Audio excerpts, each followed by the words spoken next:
House. Thank you, Mr. Chairman. I just want to take a quick call on part one of this bill, but before I do, I want to acknowledge the retraction of the little faux pas that Mr. Mallard made in respect of my name. I can assure the House I've been called a heck of a lot worse, but I can also assure the House that it isn't wooden. I want to just pick up on a point and perhaps tweak the paraphrasing that Mr. Mallard had made in respect of my comment about good employers not using those provisions. What I said was, some good employers will use it, some good employers will see the need not to use it. Those who do use it might use it sometimes, but they won't use it all the times. It's a thing called choice.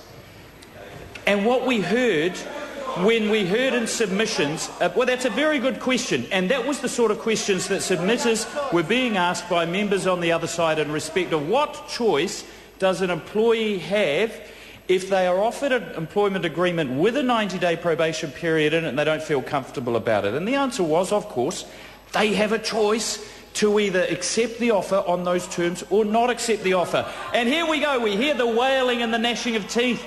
Wow, how terrible that would be, that they couldn't possibly back themselves to make their own minds up about the terms and conditions of employment, including a 90-day probation period. But I want to contrast that with Labour's position on Mr Hennedy's members' bill in respect of the secret ballot for strikes. Because what Carol Beaumont confirmed was the SFWU position in respect of what does a union member do if they don't like the rules that say you must have an open ballot process. What were we told?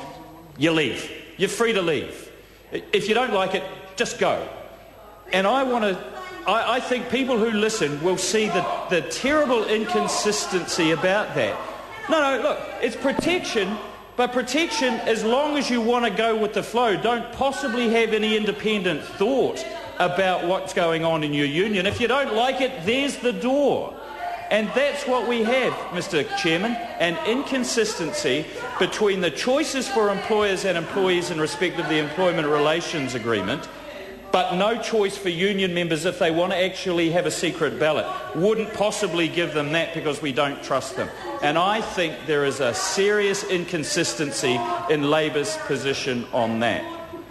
Now, I want to just touch for the first time on the issue of access to workplaces by unions, because I think we're going to hear quite a bit about this in the committee stage. And the submissions went something like this. There is no problem, so why are we putting in this solution? Yeah.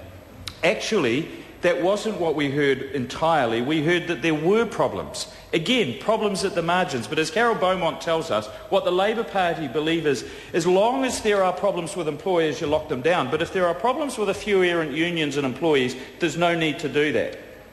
And I think that's another inconsistency. What we did hear from fast food outlets in Auckland was that there were unions whose members who had no members in certain workplaces, who were demanding rights of access at the most inconvenient times and creating high levels of disruption to the business and intimidating and bullying workers into joining unions, some of them just 16 and 17 years old, and that required a remedy. Now, I do accept that for the vast majority of places where there are unions involved, there are employees who are members of those unions and those relationships are strong, access is not a problem. There are certain courtesies that should be being put in, and even when I had those good relationships with particularly the New Zealand Nurses Organisation, there were times when I was quite irked about the fact that I did not know that the union delegates were on the worksite or that they actually stopped operations during their presence. I would have appreciated the courtesy of knowing they were coming. It doesn't take much.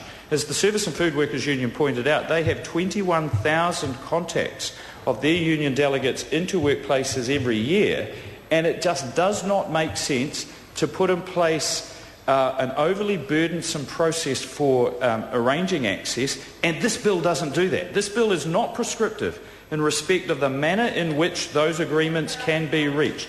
They can be ex-ante arrangements. They can be arrangements in writing in advance, which says when these conditions are met, union access is granted, and the unions are free to come and go.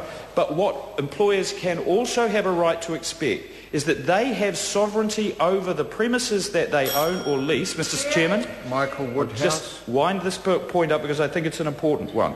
They have sovereignty over those premises, and they should have the rights of access to people who have no business coming in when there are no union employees. Now, we had an interesting discussion on this point, and I think it's one that we want to flesh out further, because there are clearly two differing points of view around this question of sovereignty and rights of access. The employers tell us that it's their place and they should have a right to come and go. The unions, and particularly some of the union members of the Service and Food Workers Union who came into the Select Committee in Auckland, had a different perspective on the workplace. They saw it as their place, that they were part of a broader family, and that the union delegates who were not employees but were nevertheless connected through the union should have the similar rights to come and go freely. Now, actually, I don't think those 2 points of view are irreconcilable. I think when you have good workplace relations between the employer and the employee, you can have a different point of view about that common ground, but still not impede access. What I think this will do is provide employers with an opportunity to better control some quite dysfunctional things that were being described to us in Select Committee, and for that reason, this is a good amendment. Now, it's not going to be the case. It simply isn't. I can speak for all employers, I'm sure, who have good relationships with the Service and Food Workers Union. They can rest assured that when arrangements are put in place, they will not need to write 21,000 letters, wait 2 days and get 21,000 replies. Those relationships are stronger than that. They'll achieve better arrangements that won't impede access, but it will provide the sorts of controls that are necessary. Thank you. Let me just have a look.